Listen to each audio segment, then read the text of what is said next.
저는 오늘 여러분들과 같이 오셨으니 잘하였나이다 이와 같은 제목으로 말씀을 전하려고 합니다. 우리 한번 제목을 따라하겠습니다. 오셨으니 잘하였나이다. 오셨으니 잘하였나이다. 여러분들 참 잘 오셨어요.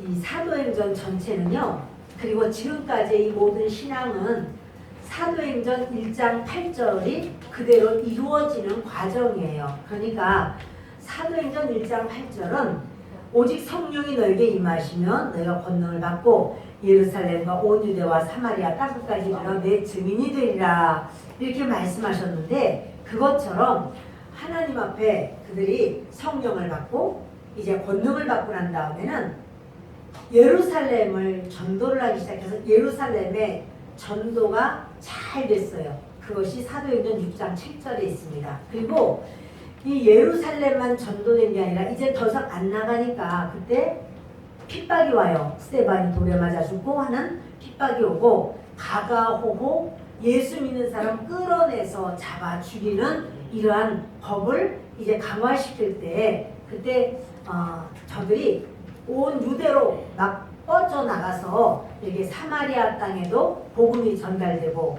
이렇게 역사가 일어납니다. 그게 바로 사도행전 9장 31절 보면 그렇게 되어 있습니다. 그런데요, 하나님은 원하시는 것이 그 예루살렘, 복음을 전하는 그 예루살렘뿐 아니라 유대 전체 나라뿐 아니라 땅끝까지 이르러 내 증인이 되라 이렇게 말씀하셨는데, 땅끝까지라고 하면 이방인들에게도 나가서 복음을 전해야 돼요. 근데 유대인들, 이스라엘 사람들의 생각은 어떤 생각이 있느냐면 이래요. 하나님은 유대인들의 하나님이다. 하나님은 오직 유대인들만 유대인들을 사랑하시고 유대인들을 구원하시기 위한 하나님이고, 다른 이방인들은 다 개돼지와 같다 이렇게 생각을 했어요. 그래서 이방인들과 교제를 안 하는 것이 법이에요, 그들에게 있어서. 그러니까 유대인들 자체도 이방인들과 가까이 하는 걸 원하지 않고, 이방인들도 유대인들 보면 재수 없어요. 얼마나 자기들만 그렇게 보고해서 얼마나 우리는 하나님 믿는다 이렇게 해서 이방인들을 사랑으로 여기지를 않습니다. 자, 이런 상황에서 하나님께서는 땅끝까지 이방인들에게 복음을 전해라. 근데 복음을 안 전하죠. 그들이 법인데 그것이. 하나님께서요, 그때 베드로가 이제 욥바에서 하나님이 죽은 다비다를 살려내는 그 역사를 하나님이 베드로 통해서 하셨습니다. 베드로가 하루는 기도를 하는데 하늘에서 이렇게 그릇이 내려와요. 근데 그릇 안에 여러 짐승이 있는데 기어다니는 거, 또 날짐승, 들짐승 이런 게 있는데요. 다 부정한 것이에요. 하나님께서 먹지 말라고 말씀하셨던 부정한 것들이 있습니다. 근데 말씀이 들려요. 잡아먹어라 그래요. 베드로가 주님, 저는 이 부정하고 더러운 것을 먹어본 적이 없습니다. 내가 깨끗하게 했는데 네가 왜 더럽다고 하느냐. 잡아먹어라. 주님, 저는 이거 안 먹습니다. 이런 거 먹은 적이 없습니다. 내가 깨끗하게 했는데 너는 더럽다고 하느냐? 잡아먹어라. 그걸 3번을 말을 하고 베드로는 3번 부정합니다. 안 먹겠다는 거예요. 그리고는 환상 속에 있는 짐승들이 이렇게 그릇에 담긴 채로 위로 올라갔어요. 야, 이게 기도 중인데 이게 무슨 뜻이지? 그리고 베드로가 막 궁금해서 의아해하는 거예요.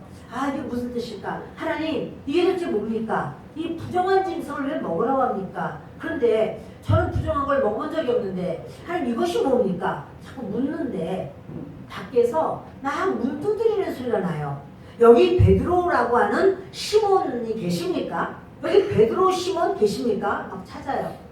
성령 하나님이 말씀하시기를 베드로에게 이래요. 너 내려가라. 그리고 그 사람들을 의심하지 말고 따라가라. 베드로가 내려가 보니까 이방인입니다. 이방인들과 별로 대화를 안 하는 건데 베드로가 말을 하는 거죠. 누구냐고. 우리는 베드로라고 하는 시몬을 찾으러 왔다고. 나다. 그랬더니 우리는 고넬료라고 하는 이달리아의 그 백부장 부하가 100명인 그런 분이 우리를 보냈다고 백부장님이 말씀하시기를 당신을 모셔오라고 합니다. 그렇게 말을 해요. 베드로가 금방 하나님께서 하신 말씀이 있어요. 너 의심하지 말고 가라. 이렇게 말한 걸 듣고 가는 겁니다. 그런데 그 가는데 백부장은요. 유대인이 이방인하고 말도 섞지 않고 서로 교제도 안 하고 집에 안 가요. 서로 그거 다 알아요. 그런데도 이제 오실 것이다 라고 믿음을 갖고 자기 혼자 기다리는 게 아니라 가족들을 다 모으고 친척들을 다 불러요. 내가 유대 나라에 와서 보니까 여호와 하나님이 진짜 하나님이더라. 내가 우상을 섬길 때 그 우상은 진짜가 아니더라. 하늘과 땅을 만드신 분은 하나님이신데 그분이 여호와 하나님이다. 이러고는 오늘 아주 놀라운 분이 오실 테니 같이 식사도 하고 하게 우리 집에 오시오 해서 친구들을 다 불러 모으고 친척들을 불러 모으고 가족들, 그 자기의 부하들이 100명이나 돼요.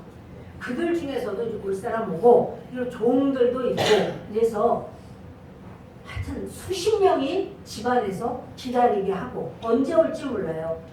그때 휴대폰도 없으니 계속 기다리고 있습니다. 그리고 이 고넬료는 집안에서 기다릴 수가 없어. 밖으로 나와서 언제 오시나 기다리는데요.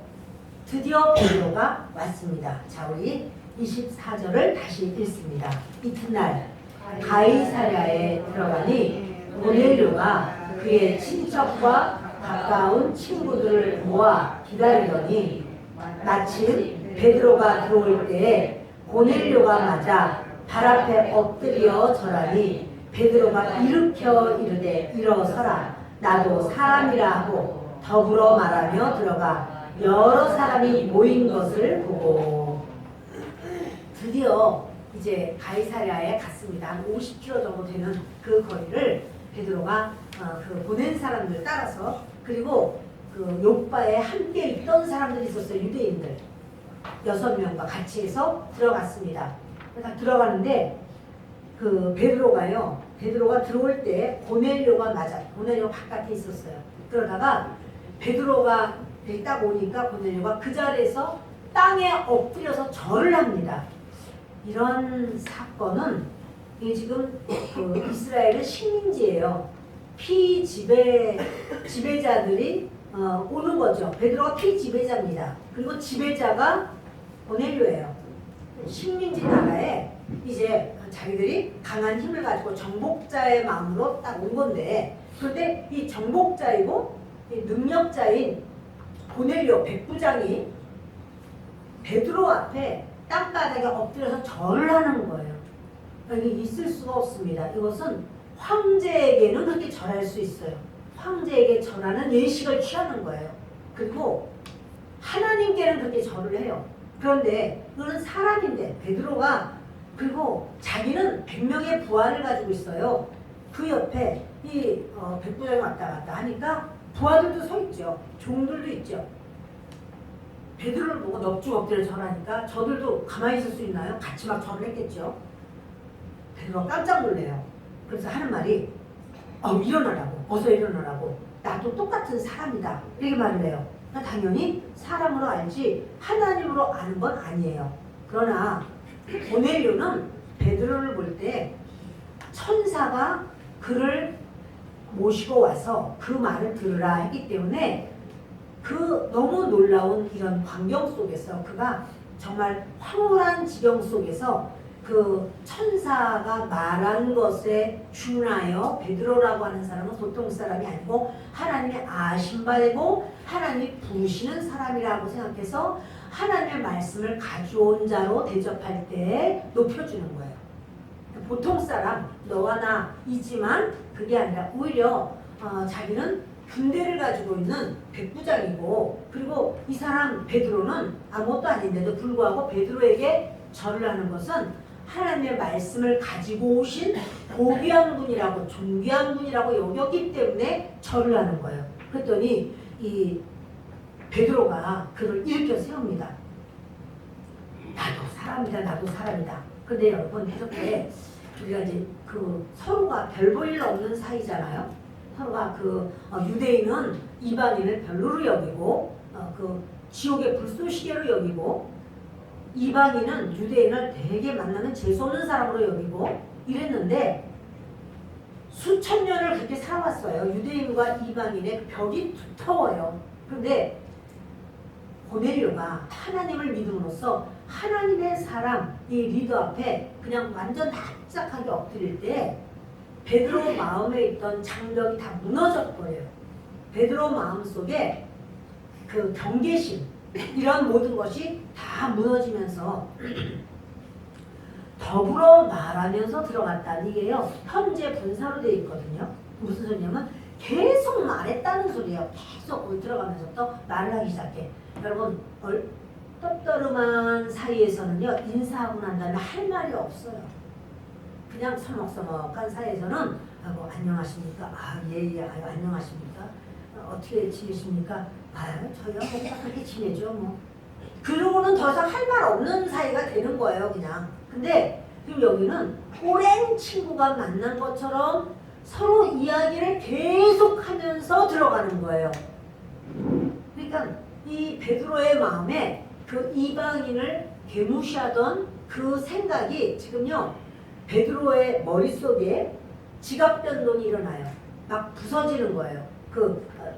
이방인을 하나님이 사랑하시나? 이방인이 무슨 하나님의 사람이 될 수 있나? 어떻게 우리와 같이 우리 같은 유대인과 같이 어떻게 말을 할 수가 있나? 이렇게 아주 완전히 무시하는 그런 유대인의 마음을 가지고 있었는데 그런데 베드로가 이렇게 말을 할 때 그 고넬료도 이렇게 와주시니 제가 얼마나 감사한지 모르겠습니다. 우리 같은 이방인을 참 무시하지 않으시고 와주셨으니 참 고맙습니다. 이 말을 하고 이럴 때 베드로 그때 여러분 고넬료는요 자기가 유대인이 아닌 것에 대해서 분노와 이런 게 아니라 그것을 받아들이면서 겸손하게 낮아지는 거예요. 순수한 마음으로 하나님을 섬긴 거예요. 그러니까 그것을 베드로가 보고는 말하는 거죠. 이제 딱 들어가니까 세상에 여러 수십 명이 와글와글와글 있어요. 그들이 다 일어나서 이제 전부 다 고넬료가 얼마나 따뜻하게 모시니까 그들도 그냥 와서 또 인사를 합니다. 자, 우리 28절부터 읽어보겠습니다. 이르되 유대인으로서 이방인과 교제하며 가까이 하는 것이 위법인 줄은 너희도 알거니와 하나님께서 내게 지시하사 아무도 헛되다 하거나 깨끗하지 않다 하지 말라 하시기로 부름을 사양하지 아니하고 왔노라. 묻노니 무슨 일로 나를 불렀느냐. 이게요 유대인과 이방인이 서로 사귀지 않는 것, 서로 너는 너 나는 나 완전히 별개인 이런 상황은 이방인들은 너무너무 잘 알아요. 그리고 이게 더불다가 유대인과 이방인이 서로 교제하고 그 집에 들어가고 못하게 돼 있어요. 위법이야, 이거 불법이 안 돼. 근데 이들이 같이 하나가 되는, 지금 이렇게 불렀고 또 왔고 이런 이상한 일이 생겼습니다. 근데 베드로가 이상한 거죠. 이방인하고 우리는 유대인인데 교제하고 가까이 하는 것이 위법이다. 이 법을 누가 정했느냐 하면 하나님이 정하신 건 아니고 하나님은 이렇게 계명을 주셨어요. 이스라엘 백성들에게. 그리고 이제 가나안 땅 들어갈 때 이런 말씀했어요. 너희들 가나안 족속들하고 동맹을 맺지 마라. 조약, 협약을 맺지 마라. 이렇게 해요. 왜냐하면 바알신을 섬길까봐, 우상 숭배하고 우상 문화를 받아들일까봐, 그러면 저들이 타락하고 하나님의 사람이 될 수 없기 때문에 하나님께서는 그들을 내쫓으라. 왜냐면 그들이 너무 사악한 죄가 가득해요. 하나님께서 이제 그 죄로 인하여 내가 그들을 내보내기를 원한다 하고는 말씀했기 때문에 결혼 동맹을 맺는다든지 군사 동맹을 맺는다든지 친분을 쌓는다든지 아무것도 하지 말라는 거예요. 하나님께서 전쟁을 하는데 도저히 우리가 약해, 도움 청하지 말아라. 내가 너희를 도와줄게. 하나님 직접 도와주겠다는 거예요. 여러분 우리가 예수님을 믿어도요. 그렇게 안 믿는 사람들을 만나다 보면 그들에게 이런 미신의 법들이 있어요. 그래서 뭐 문지방 지금 문지방의 개념이 많이 없습니다만은 문지방 밟으면 재수 없다. 뭐 이런 것이 그들에게 있어서 예수 믿는 사람이 자꾸 그 얘기 듣다 보면 자기도 그런 것을 받아들이게 돼요. 그래서 주님께서는 그 우상의 문화도 받아들이지 말아라 해서 계명을 주셨는데 이스라엘 사람들이 그럼 이 계명을 잘 지키기 위해서 어떻게 해야 되느냐 해서 법을 세운 거예요. 그래서 장로의 유전 이런 게 있는 거예요. 그들이 하나님께서는 너희들 안식일을 거룩하게 지켜라. 안식일에 일하지 마라. 이렇게 말을 했는데 그럼 안식일을 거룩하게 지키는 게 어떻게 지키는 거냐? 일 안 한다는 게 뭐가 일이냐? 그럼 안식일날 밥은 먹어야 되지 않냐? 그럼 밥을 해야 되는데 불 떼야 되는데 이 불 떼는 거는 어떻게 돼? 그건 일이다. 그럼 어떡하냐? 밥을 그 전날 다 해놔라.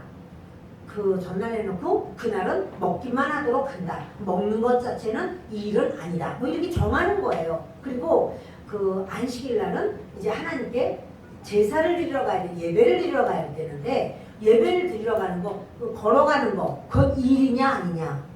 그것을 너무 많이 걸으면 그것도 일이다. 그러니까 거리를 자기들이 거리를 정한 거예요. 그래서 여기까지 걷는 것은 일이 아니다. 딱 그렇게만 하거든요. 근데 그것 중에 하나가 뭐냐면 이방인들과 교제를 하고 이방인들 집에 드나들고 같이 밥을 먹고 그러면 안 된다. 그러니까 이거는 위법이다 해서 법을 딱 정해놨어요. 그러니까 그들이 이방인들에게 안 갑니다. 근데 지금 이방인 고넬료가 뭐라고 불렀고 성령님께서 너는 망설이지 말고 가라. 두려워하지 말고 가라. 그래서 왔어요. 그렇지만 오기는 왔지만 왜 불렀느냐 도대체. 나를 내가 이렇게 하나님께서 그들을 부정하다. 이방인들 부정하다. 더럽다. 이렇게 말하지 마라. 내가 깨끗하게 했다. 이렇게 말씀하는 거예요. 여러분 하나님께서 구약에서의 하나님, 신약에서의 하나님의 그런 대하시는 게 조금 다른 걸 볼 수 있어요. 왜냐하면 구약과 신약 사이에는 십자가가 있어요. 예수 그리스도께서 십자가를 지고 모든 죄악을 다 청산하셨어요.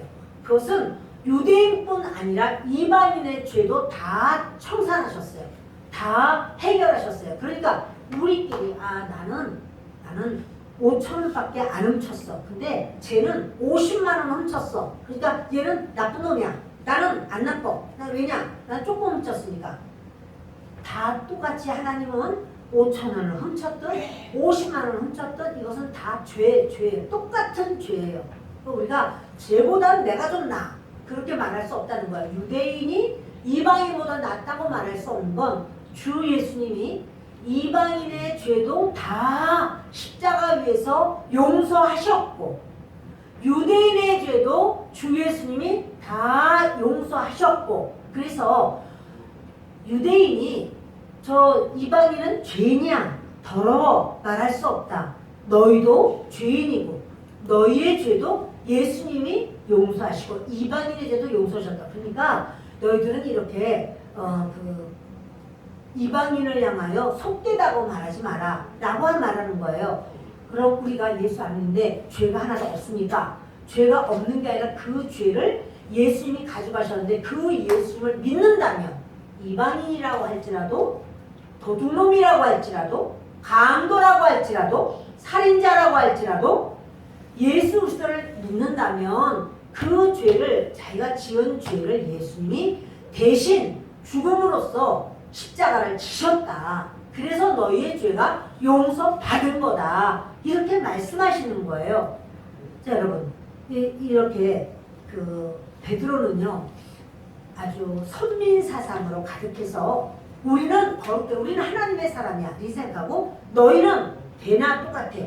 개라고 여겼어요. 그냥 기본적으로. 그러나 이제 하나님께서는 그들을 위해서도 예수님이 십자가에서 죽으셨다는 것을 베드로에게 가르쳐 주시고 그리고 고넬료는 이렇게 이제 이 복음을 받아들일 때 예수 그리스도와 성령에 대해서 더 알아야 할 필요가 있어요. 하나님께서 그래서 고넬료에게 베드로를 청해라 라고 말씀을 한 거고요. 베드로는 왔습니다. 왜 나를 불렀느냐 이렇게 묻습니다. 30절부터 읽겠습니다. 고넬료가 이르되 내가 나흘 전 이맘때까지 내 집에서 제9시 기도를 하는데 갑자기 한 사람이 빛난 옷을 입고 내 앞에 서서 말하되 고넬료야 하나님이 내 기도를 들으시고 내 구제를 기억하셨으니. 고넬료가 말해요. 제가 왜 불렀느냐 하면 나흘 전에 제가 이제 이맘때라는 것이 지금 이 시간이 언제쯤 됐느냐 하면 시간이 오후예요. 그러니까 3시 기도, 그러니까 제9시라고 하면 우리나라 시간으로 하면 오후 3시예요. 유대인들이 오전 9시, 우리나라 시간으로 9시, 또 낮 12시 기도, 오후 3시 기도 하는데 오후 3시에 3시 기도를 할 때 이제 천사가 나타났어요. 고넬료 앞에. 그래서 갑자기 한 사람이 빛난 옷을 입고 내 앞에 서서 말하되, 천사가 아주 빛난 옷을 입고 고넬료 앞에서 말을 합니다. 고넬료야, 하나님이 내 기도를 들으시고 내 구제를 기억하셨다 이래요. 여러분, 고넬료에게 천사가 그날만 있었을까요? 기도할 때마다 있었을까요? 천사는요 항상 있어요. 여러분들에게 천사는 항상 여러분 옆에 있어요. 기도할 때는 여러분의 기도를 금대접에 담아가요. 그래서 그것을 천사가 하나님께 가서 하나님께 올려드려요. 그러면 하나님께서는 응답을 주시면 천사는 내려와요. 고넬료에게 항상 천사가 있지만 그날은 하나님이 이 영안을 열어주셨어요. 지금도 천사가 있지만 영안이 열리면 천사가 보인다는 사실이에요. 여러분, 이렇게 그 천사가 이제 고넬료에게 말하기를, 고넬료야, 너의 기도와 너의 구제를 하나님께서 기억하신다. 그러니까 고넬료가 시간 맞춰서 아침 9시면 기도하고 낮 12시에 기도하고 낮 3시에 기도하고, 군인인데 그렇게 기도하기가 어려운 거예요. 그런데 고넬료는 그 시간을 맞춰서 기도를 하는 거죠. 근데 그것을 하나님께서 항상 들으셨다는 거예요. 여러분, 여기를 보세요. 자, 여기를 보세요. 네, 하나님께서는 뭐냐면요, 우리의 기도만 들으시는 게 아니에요. 우리의 삶을, 우리의 하는 일을 다 보세요. 시간마다 우리가 말하는 거, 욕하는 거, 협박하는 거, 거짓말하는 거, 잘하는 거, 주님은 다 보세요. 주님이 안 보시고 안 듣는 것은 없어요.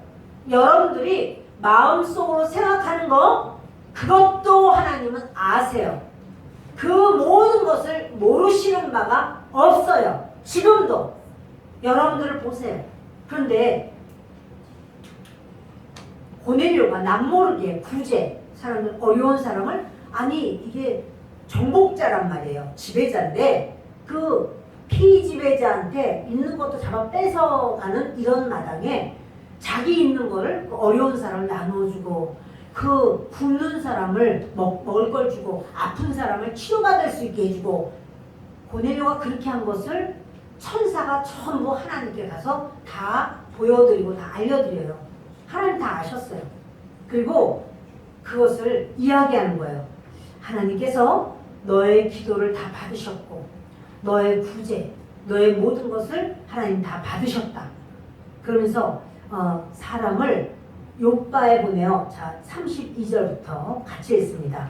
사람을 욥바에 보내어 베드로라는 시몬을 청하라. 그가 바닷가 무두장이 시몬의 집에 유숙하느니라 하시기로 내가 곧 당신에게 사람을 보내었는데 오셨으니 잘하였나이다. 이제 우리는 주께서 당신에게 명하신 모든 것을 듣고자 하여 다 하나님 앞에 있나이다. 아멘. 근데 천사가 그런 말 하는 거예요. 요바로 사람을 보내라.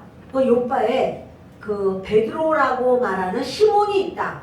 그 사람 데리고 오라. 그런데 그가 어디에 있느냐면 요바에 그 무두장이 가죽을 이렇게 만지는 바로 그 무두장이 집에 그 있다.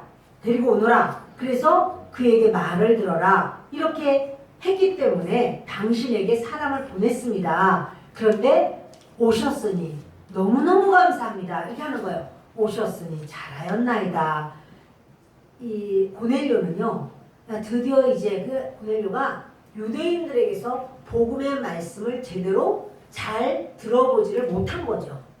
어떻게 오며 가며 어떻게 해서 들었는지 하여튼간에 듣기는 들었어도 잘 몰랐어요. 근데 이제 제대로 들을 수 있는 기회를 하나님이 주시는 거예요. 오셨으니 잘하였나이다. 이렇게 하니까 우리가 이 모든 걸 다 들어보려고 듣고 싶어서 하나님 앞에 있나이다. 지금 그들이 베드로 앞에 있어요. 베드로 앞에 있잖아요. 그런데 고넬료는 말하기를 베드로 앞에 있다고 하지 않고 하나님 앞에 있다고 해요. 무슨 말이냐?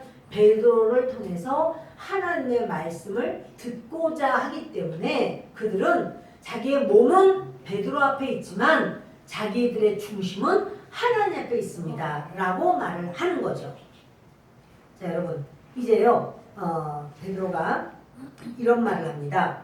34절부터 있습니다. 베드로가 입을 열어 말하되 내가 참으로 하나님은 사람의 외모를 보지 아니하시고 각 나라 중 하나님을 경외하며 의를 행하는 사람은 다 받으시는 줄 깨달았도다.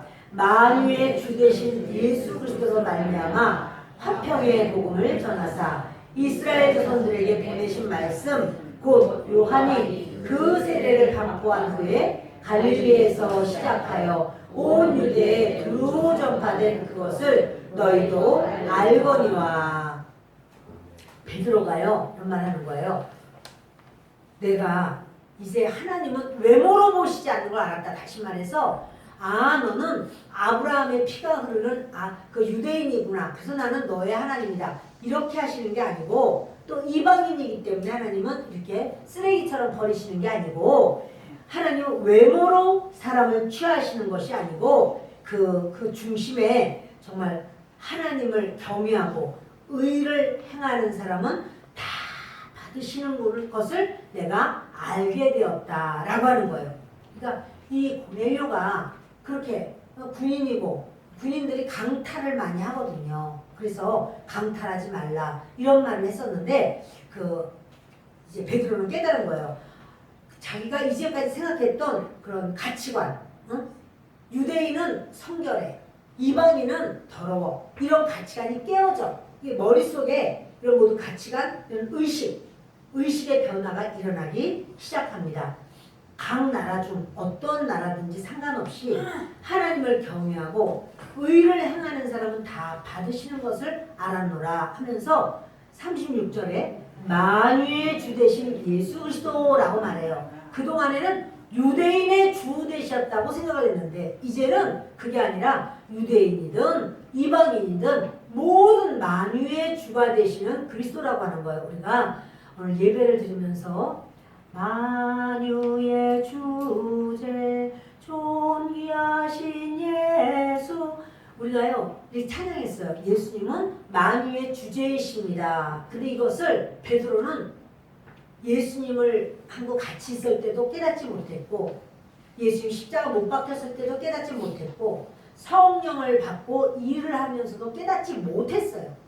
그러다가 드디어 이제 예수 그리스도께서 성령으로 말미암아 너 고넬료 집에 가라고 해서 와서 고넬료를 만나보니까 이 사람들이 전부 하나님을 사모하는 마음, 뜨거운 마음으로 하나님을 기대하는 마음으로 그렇게 이제 있는 거예요. 그때 베드로가 만유의 주가 되시는 예수 그리스도로다 이렇게 말을 하는 거예요. 그러니까 만유의 주 되신 예수 그리스도로 말미암아 화평의 복음을 전하사. 주님이 전한 복음은 화평의 복음입니다. 이거 무슨 말이냐면요.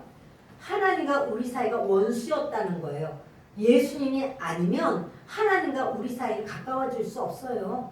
죄 용서? 어떻게 죄를 용서받아요? 우리가 착해서? 아니요, 여러분. 죄 없는 사람은 없어요. 그렇기 때문에 주님께서는 화평의 복음을 가지고 오셨어요. 여러분, 저는 오늘 화평의 복음이라는 제목을 하려고 했다가 좀 접근성이 좀 약할 것 같아서 오셨으니 잘하였나이다. 이런 제목으로 바꿨는데 예수 그리스도는요. 화평의 제물로 오셨어요. 그래서 우리의 모든 죄를 예수님이 짊어지시고 십자가 위에서 대속하시고 그리고 예수님이 바로 화평의 복음을 전하사 무슨 말이냐면 너희가 나를 믿기만 하면 하나님의 자녀요. 너희 죄는 용서받아. 이게 바로 화평의 복음이에요. 그래서 그 복음을 전하셔서 이제 이스라엘 자손들에게 보내신 말씀, 이스라엘 자손들에게 요한을 통해서 회개하라. 하나님의 나라가 가까이 왔다. 이렇게 말했잖아요. 그것이 이방인들도 똑같다는 말이에요. 이방인들도 예수님을 믿기만 하면 하나님과 화평하게 된다. 연합하게 된다. 라는 말씀을 하는 거예요. 그래서 그 37절에 곧 요한이 그 세례를 반포한 후에 갈릴리에서 시작하여 온 유대에 두루 전파된 그것을 너희도 알거니와 하나님이 나사렛 예수에게 성령과 능력을 기름 붓듯 하셨음에 그가 두루 다니시며 선한 일을 행하시고 마귀에게 눌린 모든 사람을 고치셨으니 이는 하나님이 함께 하셨습니다. 여러분 고넬료나 또 거기 있는 사람들이요 예수의 복음을 들었을까요? 예수라는 이름을 들었을까요? 당연히 들었어요. 왜냐하면 예수님이 부활하시고 승천하신 지 얼마 안 됐어요. 지금 몇 년 안 된 거예요. 그런 상황에서 저들이 지배자가 이제 피지배국으로 왔어요. 식민지로 왔어요. 그러면 그 나라에 무슨 일이 있었는지 그 나라의 사람들이 어떤 상황인지 알아야 돼요. 예수에 대한 소문을 파다했기 때문에 다 들었어요. 그런데 그 예수님을 설명하는 거예요. 그 요한이 회개의 침례를 반포하고 회개의 침례를 반포했다는 것은 내가 죄인이다. 나는 죽을 수밖에 없는 죄인인데 나는 그래서 이제부터 나는 죽었고 내가 사는 것은 예수님이 나의 주인입니다. 이렇게 사는 것이 침례받는 거예요. 그 침례는 그냥 교회가 이제 오래됐으니까 이제 침례 받으시죠. 이게 받는 거 아닙니다. 침례는 반드시 내가 죽을 수밖에 없는 죄인이라고 인정하고 예수님이 나를 위해서 십자가에서 죽으셨다는 것을 인정하고 그래서 이제는 나 사는 것 아니고 예수님이 나의 주인이십니다. 이렇게 사는 것 그것이 침례받는 거예요. 그런데 이 이야기도 이제 하는 거죠. 그래서 갈릴리에서 시작하여 온 유대에 두루 전파된 그것을 너희도 알거니와 지금요 이렇게 베드로가 말을 하지만 베드로는 더 많은 긴 설교를 해요. 자세히 알아듣게. 근데 여기 지금 다 쓰지는 않고 간추려서 이런 내용을 설교했다라고 말을 하는 거죠.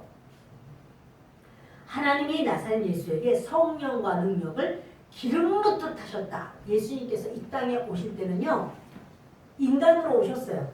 온전한 인간으로. 하나님으로서 일하신 게 아니라 인간으로서 일하셨어요. 근데 인간인데 어떤 인간이요? 죄가 하나도 없는 인간으로 오셨어요. 그리고 죄 없는 인간으로서 예수님이 근데 예수님이 어떻게 기적을 행하실까요? 예수님이 기적을 행하시는데 그것은 뭐냐면 성령을 기름 붓듯 계속 온전히 그 예수님은 성령으로 말미암아 일하신 거지 예수님의 신성으로 한 건 아니에요. 예수님은 십자가에서 만약에 예수님이 하나님으로서 달리셨다면 예수님이 내려오실 수 있지만 예수님은 인간으로서 우리의 죄를 완전히 제하시기 위해서 제거하시기 위해서 달리신 거죠. 그래서 그 예수님은 선한 일을 행하시고 마귀에게 눌린 모든 사람을 고치셨다. 지금도 예수님은 마귀에게 눌린 사람을 고치시고 건지시고 주님은 착한 일, 선한 일을 지금도 우리를 구원하는 일을 하시고 하시는 줄을 믿습니다. 39절을 보십니다. 우리는 유대인의 땅과 예루살렘에서 그가 행하신 모든 일의 증인이라. 그들이 나무에 달아 죽였으나 하나님이 사흘 만에 다시 살리사 나타내시되. 아멘. 보면요, 예수님이 십자가에 못 박혀서 돌아가셨습니다만은 유대인의 사형법은요, 십자가에 못 박는 것이 유대인의 사형법 아니에요. 유대인의 사형법은 돌에 맞아 죽게 하는 것이 유대인 사형법이에요. 그런데 왜 예수님을 십자가에 못 박았느냐면 신명기에 저주를 받은 자마다 나무 아래 있음이라 했잖아요. 예수님을 저주받은 자라고 그들이 말하기 위해서 십자가에 못 박은 거예요. 그래서 예수님을 십자가에 못 박은 이유는 예수님이 자기가 하나님의 아들도 아니면서 하나님도 아니면서 하나님이다 이렇게 말을 해서 불경죄, 신성 모독죄 그로 인하여 예수님을 십자가에 못 박도록 했는데, 이것은 원래 보세요 여러분, 스데반도 돌에 맞아 죽죠. 그리고 하나님 앞에 이렇게 그들이 벌을 줄 때는요 돌에 맞아 죽이는 이런 것을 합니다. 그런데 예수님이 십자가에서 못 박혀 돌아가셨습니다. 그리고 사흘 만에 다시 살아났는데요, 십자가에 못 박은 예수님은 누구나 다 볼 수 있었어요. 많은 사람들이 봤어요. 살아나서 부활하신 예수님을 만난 사람은 500명은 넘지만 모든 사람이 본 건 아니에요. 왜 그랬을까요? 여러분 41절을 읽겠습니다. 뒤넘기셔서 41절 하겠습니다. 모든 백성에게 하신 것이 아니요 오직 미리 택하신 증인 곧 죽은 자 가운데서 부활하신 후 그를 모시고 음식을 먹은 우리에게 하신 것이라. 우리에게 명하사 백성에게 전도하되 하나님이 살아있는 자와 죽은 자의 재판장으로 정하신 자가 곧 이 사람인 것을 증언하게 하셨고, 그에 대하여 모든 선지자도 증언하되 그를 믿는 사람들이 다 그의 이름을 힘입어 죄 사함을 받는다 하였느니라. 할렐루야. 여러분 보세요. 예수님이요 부활하신 다음에는 몇몇 사람에게만 보였어요. 500명이 넘는 사람에게만 보였어요. 왜냐하면 그 사람들을 증인으로 세우기 위해서. 그러니까 그 사도들이 이제 예수님의 부활을 맛봤잖아요. 그리고 같이 예수님 그러잖아요. 떡과 고기를 구워서 그들에게 먹으라 이렇게 주시기도 하고 같이 대화도 하시고 하셨는데, 그러한 이유, 왜 빌라도를 만나지 않고 바리새인들을 만나지 않고 산헤드린 공회원들을 만나지 않으셨는가? 그것은 예수님은 증인들에게 자기의 부활을 보여주신 거예요. 그래서 이제 모든 백성인들에게 전도해라. 그런데 여러분 보세요. 주님이 처음 이 땅에 오신 것을 우리 초림이라고 그러는데, 초림 예수님은 아기로 오셨어요. 12월 25일 날 우리가 이제 예수님 오신 날을 기념해서 크리스마스라고 그러는데, 그런데 여러분 다시 오실 예수님은요 아기로 오지 않아요. 왕으로 오세요. 그리고 처음 오신 예수님은 우리 구원하기 위해서 오셨어요. 다시 오실 예수님은 구원이 아니에요. 심판하러 오셔요. 다릅니다. 그때는 그래서 이제 그 심판하실 예수님이 오실 것이고 우리는 그의 증인이 되어야 된다는 사실이에요. 예수님은 죽으셨지만 살아나셨습니다. 예수님이 우리의 죄를 용서하셨습니다. 우리가 하나님의 자녀가 되었고 하나님이 우리의 아버지가 되셨습니다. 그것은 우리가 하나님의 자녀가 됐다는 것은요 하나님과 화평해졌다는 소리거든요. 그래서 화평의 복음을 전하신 분이 예수 그리스도입니다. 자 여러분 이제 44절부터 읽겠습니다. 베드로가 이 말을 할 때에 성령이 말씀 듣는 모든 사람에게 내려오시니 베드로와 함께 온 할례 받은 신자들이 이방인들에게도 성령 부어주심으로 말미암아 놀라니 이는 방언을 말하며 하나님 높임을 들음이러라. 아멘.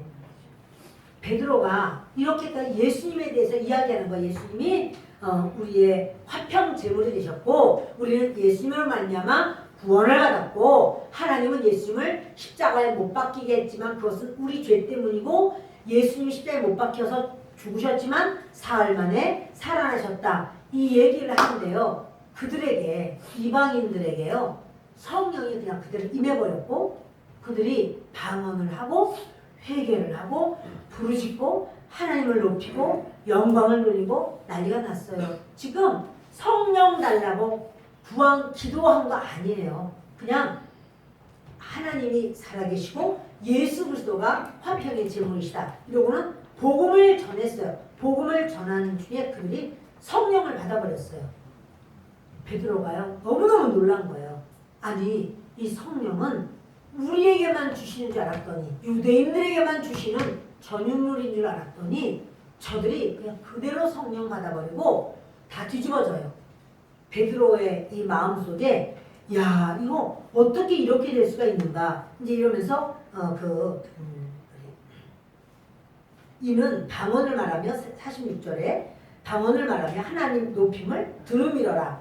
그래서 47절과 48절 있습니다. 이에 베드로가 이르되 이 사람들이 우리와 같이 성령을 받았으니 누가 능히 물로 세례를 베풀물 금하려 하고 명하여 예수 그리스도의 이름으로 세례를 베풀라 하니라. 그들이 베드로에게 며칠 더 머물기를 청하니라. 아멘. 베드로가요 이 성령 받은 걸 보고 아이고 물세례, 왜냐면 주님이 물세례, 물침례 주라고 했거든요. 아버지와 아들과 성령의 이름으로 침례를 주라고 했어요. 그래서 물세례를 주라라고 말하는 거. 물세례가 뭡니까? 나는 죄인이요. 나는 죽었고 예수님이 나의 주인이십니다. 이게 물세례예요. 근데요. 누가 세례를 줬을까요? 누가 침례를 줬을까요? 베드로가 줬을까요? 베드로가 명령했어요. 침례 줘라. 누가 주는 거예요? 그거는 베드로와 함께 욥바에서부터 따라온 사람들이 있었어요. 할례 받은 유대인들, 다시 말하면 정통 유대인이에요. 정통 유대인들이 예수님을 믿고 그들도 성령을 받았는데 베드로가 가니까 자기도 같이 따라왔어요. 따라와서 보는데 세상에 성령 받아가지고 방언하고 막 뒤집어지고 회개하고 울고불고 하나님을 높이고 그 자리가 성령 받는 자리가 되온 것을 보고는 저들이 놀랬잖아요. 근데 베드로가 말하기를 베드로는 사도인데 따라온 사람들도 사도인가요? 아니에요. 그러면 침례를 그럼 아무나 줘도 되나? 이게 성경적이에요, 사실은. 침례를 우리가 보다시피 예수님은 이제 침례를 줘라라고 말씀했는데 지금의 모든 교단은 다 목회자가 목사라야 돼요. 목사가 침례를 주게 되어 있지만 사실은 성경을 보면 그 빌립도 이디오피아 내시를 그냥 광야에 가다가 사막 가다가 물이 있구나 나도 침례 주시오 침례 받았잖아요. 그거는 어쩔 수 없이 그 이방인이고 그가 또 멀리 이디오피아 가니까 언제 침례를 받겠나 그러니까 또 그 상황이 사막이니까 어쩔 수 없이 그렇게 했겠지요 라고 생각할지 모르지만 빌립이요 사마리아 성에서 복음을 전하고 교회를 세웠어요. 거기서 누가 침례를 줘요? 빌립이 주죠. 집사 빌립이 줘요. 그러니까 사실은요 그 바울도 자기가 침례 준 사람 많지 않아요. 침례 줘라. 제자들에게 주라고 그래요. 지금 베드로도 마찬가지로 침례를 마지막 절 봅시다. 명하여 예수 그리스도의 이름으로 세례를 베풀라 하니라. 그러니까 세례를 베풀어라. 너희들이 해라 이거예요. 같이 따라온 그들이 아마도 침례 줬을 것으로 보입니다. 그들이 베드로에게 며칠 더 머물기를 청하니라. 여러분 이렇게 정말 말씀을 간절한 말씀으로 들을 때 간절한 마음으로 하나님을 사모하고 의지하고 지금요 고넬료뿐이 아니에요. 고넬료의 사건을 듣고 사람들이 다 놀랐어요. 왜냐면 천사를 만났대. 천사가 그렇게 말을 했대. 그 베드로라고 하는 시몬을 데리고 오라고 그 어디에 있는 것까지 다 말을 했고 그 욥바로 가면 무두장이 집에 있는데 그 무두장이 이름이 시몬 무두장이래. 그러니까 그 시몬의 집을 찾아가서 그렇게 거기에 베드로라고 하는 시몬이 있는데 데려오라고 정확하게 말을 할 때 뭐 이런 얘기를 들을 때 사람들이 다 놀라는 거예요. 그래? 아유 이게 무슨 일이야? 어디 한번 가봐야 되겠네. 그러고는 친척들도 오고 친구들도 오고 수십 명이 와가지고는 그들도 다 알아요. 유대인들과 이방인들이 같이 대화도 안 하고 그 집에 머물지도 않고 같이 밥 먹지도 않아요. 그런데 베드로를 청했고 베드로가 왔는데 베드로도 하는 말이 성령 하나님께서 나에게 가라고 했다. 그 이방인들 더럽다고 부정하다고 말하지 말라고 했다. 이러면서 이야기를 하는 거예요. 그러니까 이 사람들이 눈이 동그래져가지고 하나님 살아계시구나. 야 하나님 진짜구나. 그런데 그 하나님께서 이방인들과 목은 전부 죄를 용서하셨는데 그 용서의 제물이 예수 그리스도다. 그럴 때 그들이 그 예수님 말만 들었던 그 예수님이 내 죄를 용서하셨구나 받아들이고 회개하고 그들이 하나님을 인정하고 그 속에서 그러니까 지금부터 회개하라 지금부터 뭐해라가 아니라요. 그들이 그 자리에서 회개하고 받아들이고 뭐 이렇게 하면서 성령이 그 자리에서 그냥 임해버렸어요. 굉장히 급한 이런 어떤 상황으로 하나님이 역사를 하셨어요. 사랑하는 여러분, 이래서 바이 고넬료의 가정에서의 성령 세례가 이것이 아주 선을그어요. 그러면서 그때부터는 이방인에게 복음 전하는 것이 활짝 열렸어요. 베드로 선생님도 이방인 집에 가서 복음을 전하고 먹기도 하고 잠도 잤다더라. 사실 그 사건 때문에 예루살렘 교회가 막 뒤집어지긴 하지만 예루살렘 교회에서도 이런 이야기를 하니까 다 받아들여요. 여러분 성령의 사람은요. 성령께서 하신 일, 하나님이 하신 일을 들을 때 그걸 받아들이게 돼 있어요. 그걸 어떻게 믿어? 그걸 지네들끼리 짠 거 아니야? 이렇게 안 한다고. 또 증인들도 있었어요. 베드로가 그곳에 갈 때 그냥 가지 않고 요바에 있던 사람들 데리고 갔거든요. 6명을 데리고 갔어요. 그런 바람에 그들이 우리가 증인이요. 우리가 봤어. 라고 말을 하는 거죠. 사랑하는 여러분, 저와 여러분에게는요. 하나님께서 예수 그리스도로 말미암아 구원을 주신 겁니다. 이것을 우리가 놓쳐도 안 되고 마음으로 받아들이고 그리스도를 사모할 때 분명히 하나님의 나라 갈 때는 저 사람은 큰 사람이야 라고 했는데 그 사람이 안 오는 사람도 있을 수도 있고요. 다른 곳에 가 있는 거죠. 또 어떤 사람은 저 사람은 아이고 저런 사람이 예수 믿겠어? 아이고 구원 못 받을 거야? 우리는 잘 알겠지만 그 사람이 하나님의 크게 인정받는 사람도 있을 거예요. 그를 우리가 다 알지 못해요. 중요한 건 하나님은 외모로 사람을 보시지 않아요. 외모로 보시지 않고 중심을 보셔요. 오늘도 저와 여러분의 중심을 보시는 하나님께 이 시간 다 같이 기도하겠습니다.